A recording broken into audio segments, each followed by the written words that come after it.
अनिरुद्धाचार्य जी बड़े प्रसिद्ध विद्वान चल रहे हैं आजकल, उन्होंने भी मंच से कह दिया श्रवण कुमार को दशरथ जी ने नहीं मारा था, रावण ने मारा था भेष बदल। अब बताइए कहाँ लिखा है? तो कहीं नहीं लिखा है, लेकिन हम बोल रहे हैं। कहाँ प्रमाण है? कोई प्रमाण नहीं, लेकिन बोल दिया बोलते बोलते। अब लोग कहने रहे इतने प्रसिद्ध हैं। अभी टोटकाचार्य निकले हैं प्रदीप मिश्रा, वो लाल मिर्चा से सूर्यदेव को अर्घ दिला रहे हैं, और नाम किसका? तो शिव महापुराण की कथा कहती है। अब सब लगे हैं उनके पीछे पागल। क्या है, 2 साल पहले इतने संप्रदाय के इतने आचार्यों ने श्री शिवाय नमस्तुभ्यम कभी नहीं सुना था। अब रिंगटोन बन गया, नया मंत्र निकला है, मंत्र भी नए हो गए, व्रत भी नया हो गया। तो ये कलिमल ग्रस्य ग्रंथ सब लुप्त भय सद ग्रंथ ये है, ये पाखंड है। पा शब्दे न त्रयी धर्म पालनात् जगत स्मृतः तं खंडयन्ति अस्मात्ते पाखंडास्तेन हेतुना। वेद और वैदिक ग्रंथों से समर्थित ग्रंथों की मर्यादा पा कहलाती है, उसका खंडन करने वाला मत पाखंड है। नाम लगा दिए शिव महापुराण की कथा कहती है। शिव जी और वेदव्यास जी लगे परेशान कि कहाँ कहती है भाई? शिव जी को ही नहीं पता होगा कि लाल मिर्चा से सूर्यदेव को अर्घ देने का विधान शिव पुराण में कहाँ लिखा है, और प्रदीप मिश्रा कैसे बताते हैं। लेकिन टीवी पर आते हैं तो लोग चले हैं पीछे पीछे। मधु से बेलपत्र पर लगा के और चढ़ा देने से बच्चा पास कैसे होता है? ये शिव महापुराण की कथा कहती है, कहती होगी। वेदव्यास जी ने तो नहीं लिखा। रामभद्राचार्य जी ने भी कह दिया। राजा दशरथ और कैकेयी ये वाले थोड़े थे, वो तो रावण और मंदोदरी आ गए थे। ऐसा भी हमें सुनने को मिला कि उन्होंने एक जगह ऐसा कहा था। तो उससे क्या हो गया? कह देने से शास्त्र नहीं बदल जाते। कहने को तो आपने ये भी कह दिया लक्ष्मण जी शेषनाग के अवतार नहीं हैं, लेकिन अध्यात्म रामायण से हम 10 बार सिद्ध कर चुके हैं कि थे। वशिष्ठ जी ने कहा, हनुमान जी ने कहा, अन्य ऋषि महर्षियों ने कहा, सब गलत हो गए, केवल जगत गुरु जी सही हो गए, क्योंकि इनको पद्म विभूषण मिल गया है। तो उपाधियों के आधार पर धर्म ग्रंथों को विध्वंस करने का ये जो षड्यंत्र चल रहा है, ये अनर्थकारी है, ऐहिका मुस्मिक पतन का कारण है। और हमने उसी प्रकरण में प्रतिज्ञा कर ली थी, जब तक हमारे अंदर भगवान की कृपा, इच्छा और शक्ति विद्यमान है, भगवान जब तक चाहते हैं, चाहे किसी संप्रदाय का कोई आचार्य हो, कोई पुरस्कार मिला हो, किसी पद पर बैठा हो, यदि स्वसंप्रदाय के विरुद्ध जाकर धर्मशास्त्रों की व्याख्या करे तो हमारे द्वारा उसका निग्रह किया जाएगा। एतदर्थ हम निग्रहाचार्य इस पृथ्वी पर विद्यमान है। किसी संप्रदाय का कोई आचार्य रहे, चलते होंगे रामभद्राचार्य जी 36 लाख की गाड़ी में, मेरे नाम पर एक साइकिल तक नहीं है, लेकिन जब धर्म की बात आएगी तो हम वेदव्यास जी को मानेंगे, वाल्मीकि जी को मानेंगे, भगवान महादेव अगस्त्य ऋषि की बात मानेंगे, कल्पित मतांतर के प्रवर्तकों की बात नहीं मानेंगे। ये रामायण नामक अत्यंत पुण्यमय अध्यात्म रामायण पर महाकाव्य श्री महादेव जी ने पार्वती जी को सुनाया है। इसको प्रतिदिन पढ़ने से, अब मोहन भागवत ने कह दिया था ना, ग्रंथ लिखित नहीं थे हमारे यहाँ। अब देखिए क्या कहते हैं वेदव्यास जी। अब वेदव्यास जी RSS प्रमुख तो नहीं बने थे, इसलिए शायद उतने ज्ञानी नहीं होंगे इन लोगों की दृष्टि में, लेकिन वेदव्यास जी कहते हैं, और हम तो वेदव्यास जी की वचनों पर श्रद्धा करते हैं। 100-150 साल पहले कोई NGO बनाकर खड़ा कर दे तो उसको हम धर्म का नियंत्रक नहीं मान लेंगे। NGO क्या है, संप्रदाय क्या है, धर्म क्या है, आचार्य क्या है, नेता क्या है, इसमें भेद समझना चाहिए। आप कोई संस्था बना लें, कोई गायत्री परिवार बना लिया, कोई आर्य समाज बना लिया, कोई ब्रह्मा कुमारी बना लिया, कोई राघव परिवार बना लिया, कोई RSS बना लिया, ये तो संस्थाएं हैं ना, NGO है ना, ये धर्म नहीं है, ये संप्रदाय नहीं है। NGO से समाज सेवा कर सकते हैं, लोकोपकार कुछ कर सकते हैं, लेकिन उससे धर्म का व्याख्यान नहीं कर सकते, उससे धर्म शास्त्रों का सदर्थ प्रकाशन नहीं कर सकते। वो तो परंपरागत आचार्य, संशोधित आचार्य के द्वारा ग्रहित आचार्य के द्वारा जिसका संदेह निराकृत कर दिया गया है, ऐसा परंपरा सिद्ध व्यक्ति शास्त्रों का व्याख्यान करने में अधिकृत है। कहते हैं वेदव्यास जी, अध्यात्म रामं पठतश्च नित्यं श्रोतुश्च भक्त्या लिखितुश्च राम अति प्रसन्नश्च सदा समीपे सीता समेतः श्रियमातनु। जिस अंग के माध्यम से देवताओं का अपमान होता है, वो अंग देवता कुपित होकर अगले जन्म में छीन लेते हैं। आपने वाणी से भगवान का अपमान किया, वाणी से धर्मशास्त्रों का हिंसन किया, अगले जन्म में गूंगा बन गए। आपने नेत्रों से किया, अगले जन्म में अंधे बन गए। आपने हाथ से किया, अगले जन्म में विकलांग हो गए। अब ये शब्द भी बदलकर लोग राजनीति में दिव्यांग कर दिए हैं। तो हम चाहते हैं कि जो लोग इस शब्द का अर्थ दिव्यांग, उनके शरीर में ऐसी दिव्यता जन्म जन्मांतर तक बनी रहे। काली विलास तंत्र में कहते हैं दिव्यस्तु देववत प्रायः, जिसको देखकर लगे कि ये देवता के समान है, उसको दिव्य कहते हैं ना। भगवान के, देवताओं के, सिद्ध जनों के अंग दिव्य होते हैं। वो व्यक्ति कष्ट में है, उसको दिव्यांग कह के उसका मानो उपहास किया जा रहा है। ऐसा शब्द, अब आप एकादशी को बकरीद कह देंगे, बकरीद को एकादशी कह देंगे, अर्थ बदल देने से उसका तत्व नहीं बदल जाएगा। विकलांग को दिव्यांग कह देंगे, अपमान किसी का न हो, निषिद्ध है। किसी अंधे को अय अंधा ऐसा कहना निषिद्ध है, अय गूंगे ऐसा अपमान करना निषिद्ध है, दंडनीय है। लेकिन जो है उसका यथार्थ वर्णन करना चाहिए। अन्यथा चिकित्सक कह देगा कल, अरे भैया तू तो बड़ा दिव्य है, तेरी क्या चिकित्सा करनी। नहीं, अगस्त संहिता में, विष्णु धर्मोत्तर पुराण में, अरे गरुड़ पुराण पढ़ लेते, किस पाप से क्या मिलता है, नहीं मिलता है। वर्णन है, पूर्वकृत पाप ही पूर्व जन्म कृतं पापं व्याधि रूपेण बाधते। पूर्व जन्म का किया गया पाप, हमारे अंदर कोई रोग है तो हमारे पाप का फल है, किसी के अंदर कोई रोग है तो उसके पाप का फल है। उस पाप से उसको बचकर प्रायश्चित करना चाहिए, अगले जन्म में हम उस पाप से लिप्त न हो, ऐसा प्रयास करना चाहिए। भगवान अपने आचरण से धर्म की रक्षा करते हैं, केवल कहते नहीं। भगवान श्री रामचंद्र जी मर्यादा पुरुषोत्तम हैं, अपनी मर्यादा का आचरणगत प्रमाण प्रस्तुत करते हैं।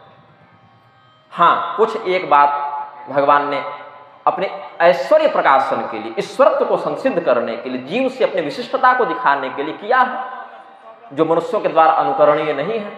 जैसे सबरी जी के आश्रम में जाके उनके जूठे फल खाए, जो कि विहित नहीं है शिष्ट जनों के लिए किसी का जूठा खाना, लेकिन वो अन्यथा कर तुम समर्थ है तभी तो किए ना।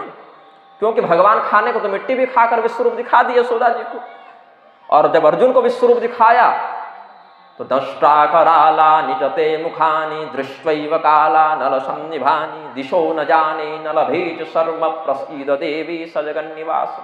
लेली जैसे ग्रसमान समन्ता, भगवान ने तो अर्जुन को दिखा दिया कि संपूर्ण सेना को हम खा जा रहे हैं। अर्जुन विश्वरूप कालोस में लोग अक्षय तो सबरी के जूठे बेर खा गए भगवान, तो उनकी क्या निंदा हो गई।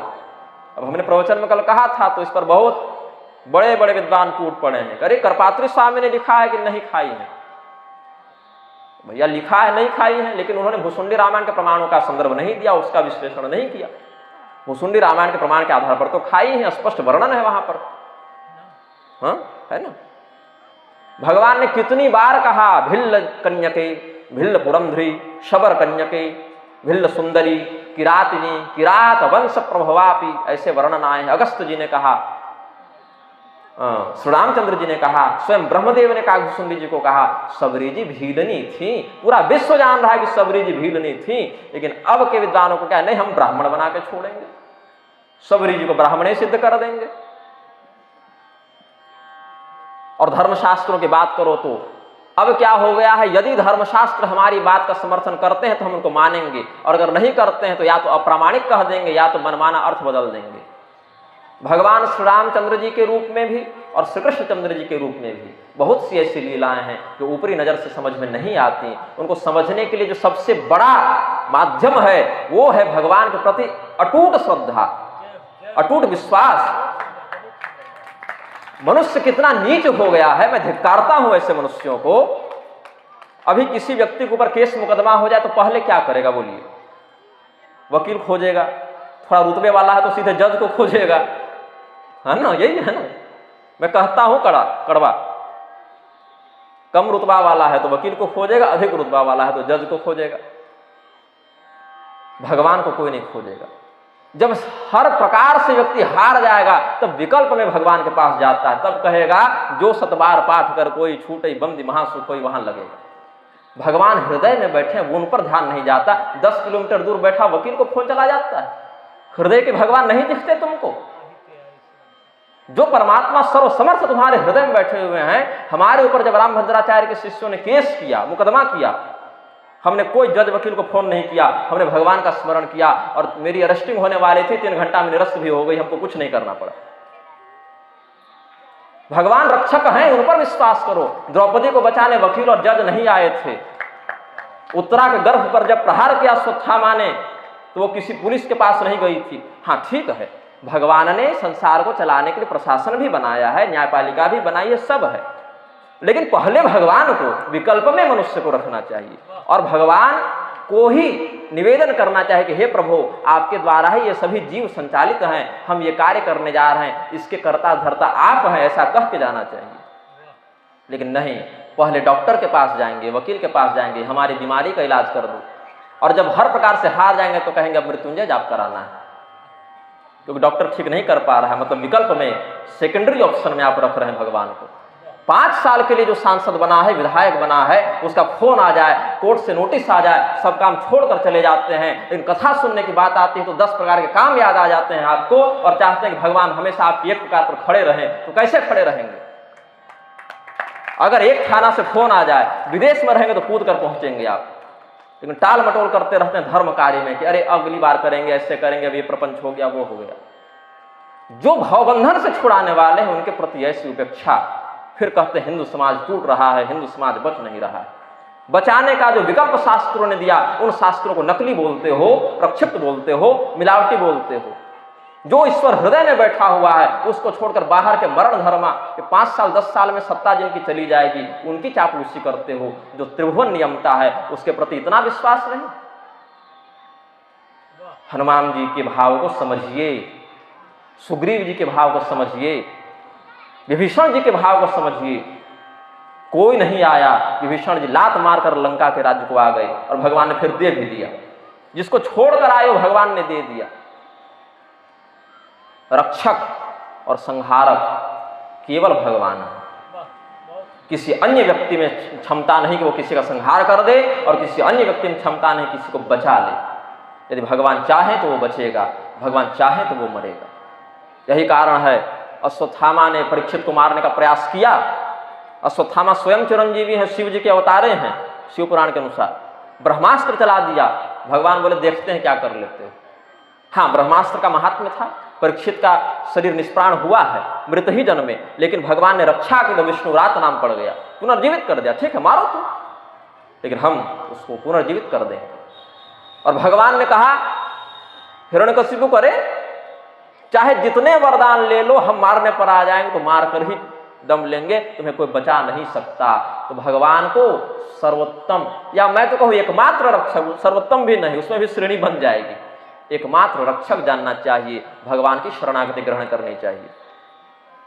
मार्कंडेय मुनि ने जब यमराज को देखा, भगवान को पुकारा, भगवान शिव रूप में आ गए। ये नहीं कि इसी रूप को पूजो, मैं ऐसा नहीं कहता।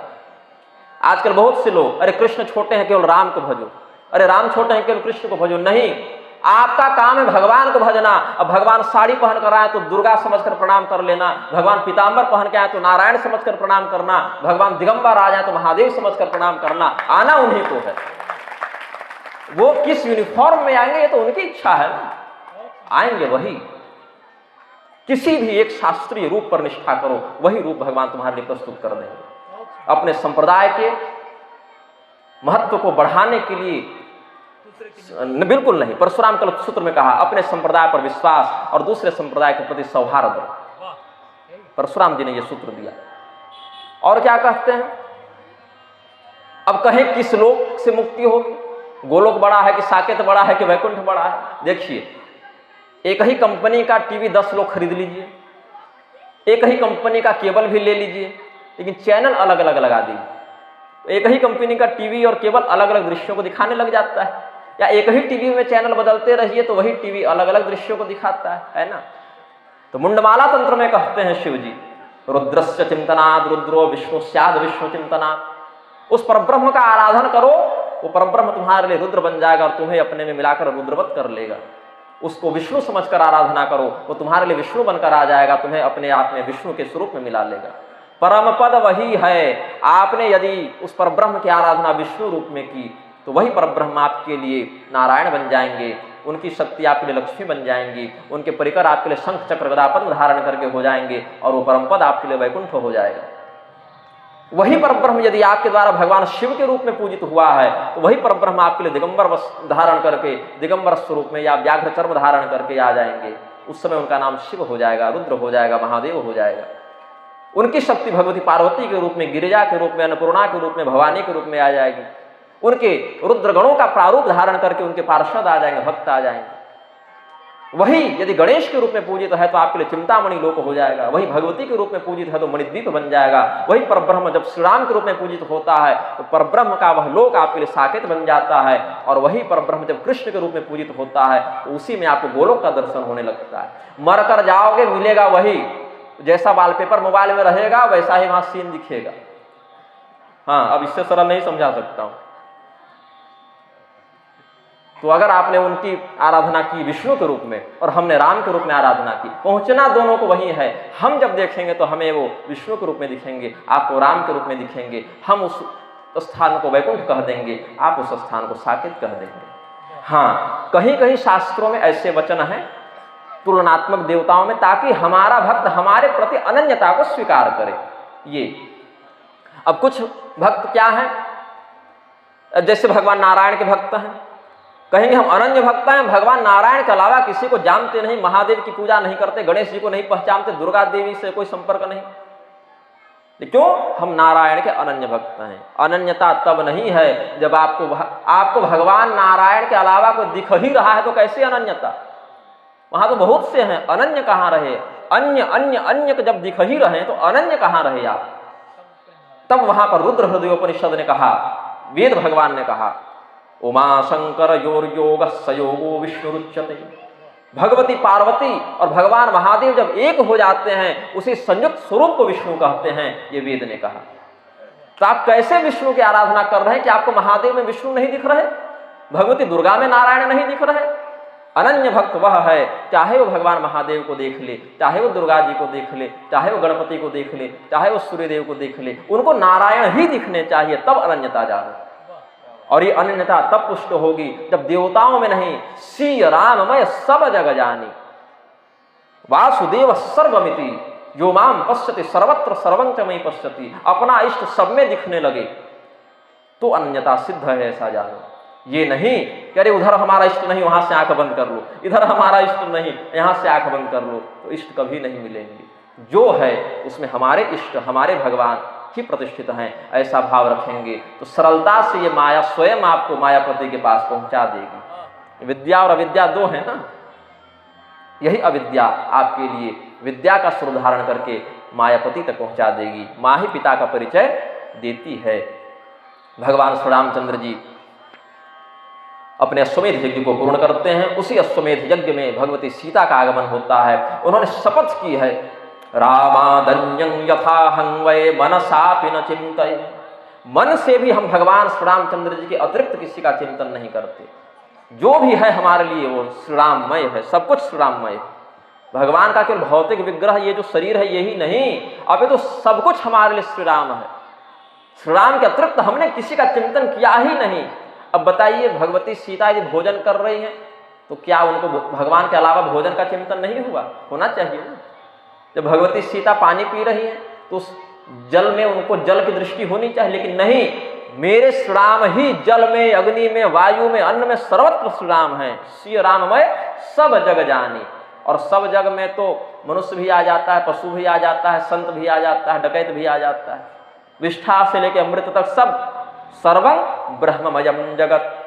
तो भगवती सीता जी ने प्रतिज्ञा की, रामादन्यं यथाहं वै मनसापि न चिंतये। अरे पर पुरुष की बात, अरे पुरुष छोड़ो, कुछ ऐसा नहीं जो हमने राम के अतिरिक्त चिंतन कर लिया हो। और अगर ये प्रतिज्ञा सत्य है तो पृथ्वी देवी हमें यहाँ स्थान दे दे, अपने गोद में हमें स्थान दे दें। ऐसी प्रतिज्ञा करते ही एक दिव्य सिंहासन प्रकट हुआ। पृथ्वी देवी ने अपने पुत्री भगवती सीता का आलिंगन किया, अपनी गोद में बैठाकर चली गई। भगवान ने कुछ यहाँ विरह लीला पुनः की है। कुछ रामायणों के प्रसंग के अनुसार भगवती सीता जी का पुनः आगमन एक बार हुआ है, सहस्रानन, रावण, मूलकासुर इत्यादि के प्रसंग में। हालांकि वो कथा इसमें वर्णित नहीं है, लेकिन कौशल जी 5-6 बार कह चुके हैं कि हमको आपसे 22 रामायण सुननी है, जो आप पढ़े सब सुना दीजिए, और आप ही से सुननी है, किसी और से संतोष नहीं होगा इनको। तो हम बोले अब भगवान की जैसी इच्छा, जैसा प्रसंग, जैसा व्यवस्थापन बने, हम इस प्रकार का उपक्रम करने का प्रयास करेंगे। कहता और सुनता कोई नहीं, कहने वाला भी और सुनने वाला भी अंदर में भगवान को ही धारण करके बैठता है। भगवान ही कहते हैं, भगवान ही सुनते हैं। तो जब जिस माध्यम से जितना सुनना चाहें भगवान कहवा देंगे और भगवान सुन लेंगे।